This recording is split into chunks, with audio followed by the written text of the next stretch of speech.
Hamıya salam. Növbəti faydalı videoma xoş gəlmisiniz. Bugünkü videomda ekranda baxdığınız Dövlət Gömrük Xidmətinin rəsmi mobil tətbiqi olan Smart Customs mobil tətbiq vasitəsilə xaricdən sifariş verdiyiniz məhsulların bəyanını eləyəcəyik. Bu haqda kanalımda deməli video mövcuddur.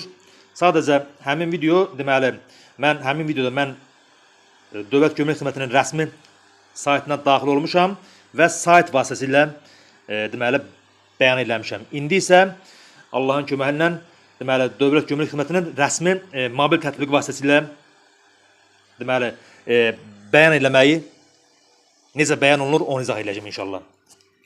Bunun üçün Smart Customs mobil tətbiqinə daxil oluruq. Birinci növbədə deməli Smart Customs şəxsi kabinetə giriş eləmək lazımdır. Onun üçün MyGov ID yazılan hissəyə toxunuruq. Bizi giriş üsulları olan bölməyə yönləndirir. Deməli, ilk giriş üsulu MyGov proqramı. Proqramını deməli skan edib oxuda bilərsiniz. Əgər bu yoxdursa, digər üsulları seçirsiniz. Sima imza və asan imza vasitəsindən giriş edə bilərsiniz. Bir vacib məqam deyim ki, deməli, əgər sima imza MyGov proqramı sizin telefonunuzda mövcuddursa, Smart Customs deməli proqramını telefonunuzda ola bilməz. Çünki nəyə görə? Deməli, Smart Customs proqramı başqa bir telefonda olmalıdır. Məsələn, bax, burada sima imzanı mən toxunuram. Baxırsınızmı? Ya sizin sima imza tətbiqiniz başqa telefonda olmalıdır. Və yaxud da Smart Customs deməli proqramı başqa telefonda olmalıdır. Başqa telefonda. Siz də öz telefonunuzda sima imzanı açırsınız və oradakı QR kodla skan edirsiniz. Başa düşürsünüzmü? Yəni giriş üsulu belə olmalıdır. Eyni ilə MyGov mobil tətbiqinə də aiddir həmin dediyim variant. Deməli, digər üsullar seçirəm. Burada dediyim variant sima imza ilə bir də MyGov proqramına aiddir. Ancaq asan imzaya problem yoxdur. Asan imza, məsələn, mənim öz asan imza nömrəm var. Mən asan imza nömrəsi ilə daxil olacağam. Asan imzaya toxunuram. Burada nömrəmi seçirəm. Yəni asan imza nömrəmi.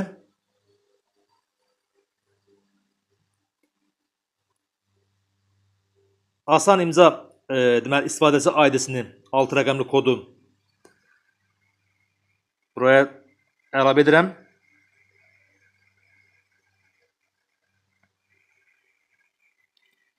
Daxil ol yazısına toxunuram.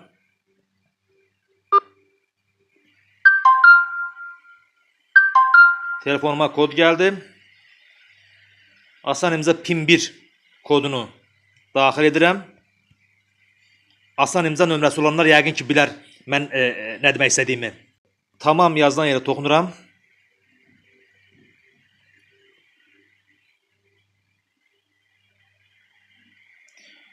Smart Customs proqramına keçmək istəyir. Davam et yazısına toxunuram.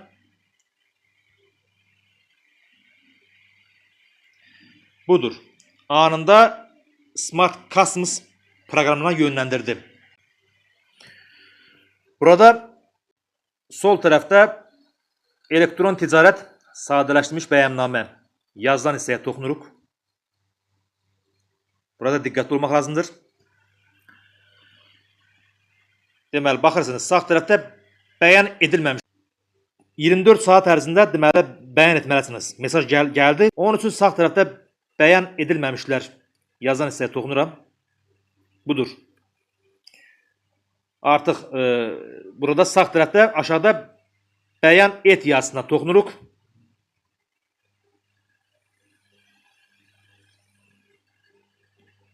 Yeni bəyannamə burada şəxsi məlumatlarımızı göstərir. Aşağıda mobil nömrəmizi daxil edirik.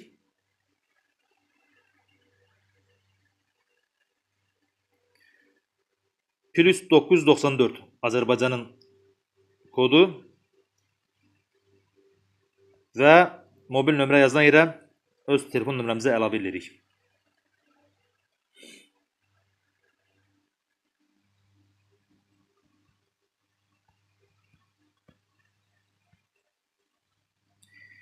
İrəli yazılan yerə toxunuruq.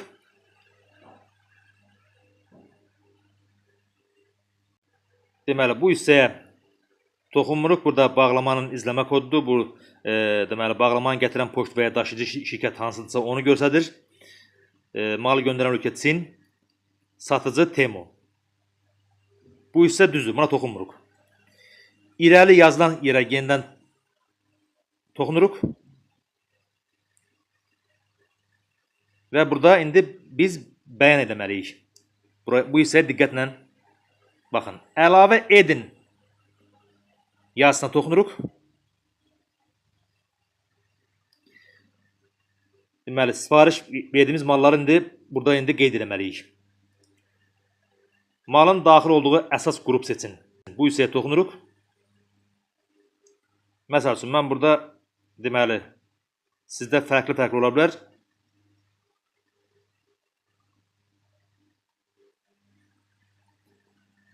Mən paltar yazılan bölməyə toxunuram. Deməli, sifariş verdiyiniz mallarda hansı üstünlük təşkil edirsə, onu deməli, üstünlük təşkil edirsə, deməli, paltar. Baxdınız, paltar seçdim mən. Məsəl üçün, sizdə ola bilər ki, hər hansı bir elektron maldır, o üstünlük təşkil edə bilər, orada elektron bölməsini seçməlisiniz. Deməli, məndə indi həm paltar var, həm də başqa bir sifariş var. Onun üçün mən burada yazılan deməli paltar formalarını seçməyəcəm mən. Burada mən seçməliyəm digər bölməsini. Çünki paltardan başqa deməli başqa nəsə sifariş eləmişəm də. Ümumi invoice qiyməti.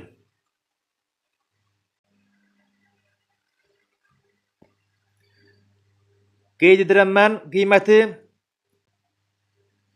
Dollarla qeyd edirəm. Daşıma xərcinə toxunmuruq. Burada əsas deməli məqamlardan biri də miqdar. Neçə ədəd mal sifariş vermisinizsə, onu qeyd etməlisiniz. Və bu hissəyə bir də baxırıq. Dediyim kimi burada düzgün bəyan etmək lazımdır ki, sonradan problem yaşamayasınız. Əlavə edin yazısına yenidən toxunuruq. Və aşağıda bəyannamədə yanlış məlumat göstərməklə mövcud qanunvericiliyə uyğun məsuliyyət daşıyacağım mənə məlumdur. Həmin bölməni klik edirik və təsdiqləyirik. Yenidən təsdiq edirik.